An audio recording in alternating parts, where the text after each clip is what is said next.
दरअसल जब हम भगवान की लीलाओं को पढ़ते और सुनते हैं तो हमें कई अचरज भरी बातों का सामना करना पड़ता है।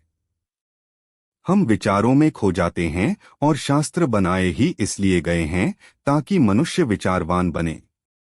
इसलिए आपका यह सवाल कि एक ही समय में एक से अधिक अवतार कैसे उपस्थित हो सकते हैं, काफी तार्किक है।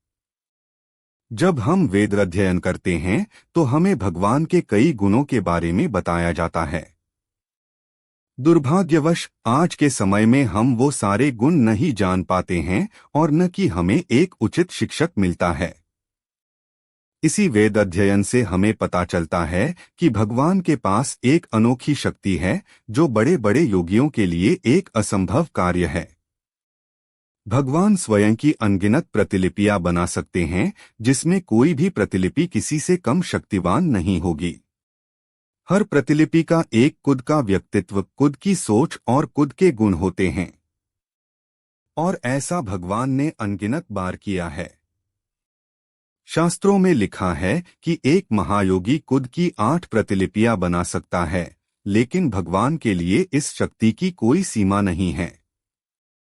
श्रीमद् भागवतम में बताया गया है कि भगवान श्री कृष्ण अपने 16,108 प्रतिलिपियां बनाते हैं और हर एक रानी के साथ रहते हैं। जब नारद जी ये देखते हैं तो अचरज में पड़ जाते हैं। इसी प्रकार ब्रह्माविमोहन लीला में भगवान श्री कृष्ण स्वयं की कई प्रतिलिपियां बनाते हैं।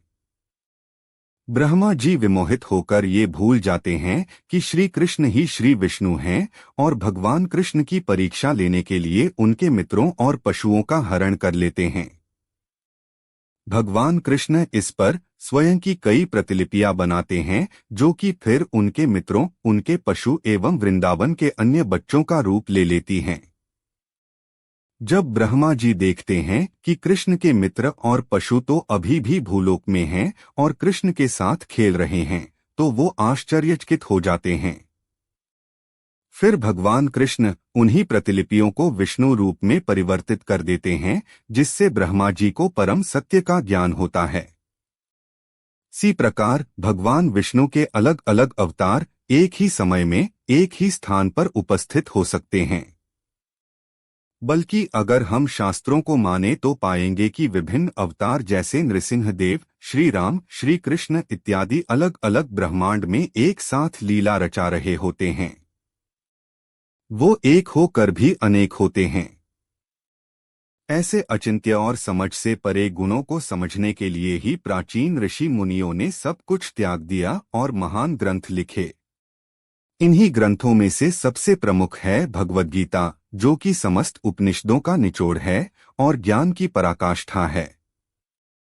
अतः हमें इसका अध्ययन करना चाहिए ताकि हम भगवान को और स्वयं को और गहराई से समझ सकें।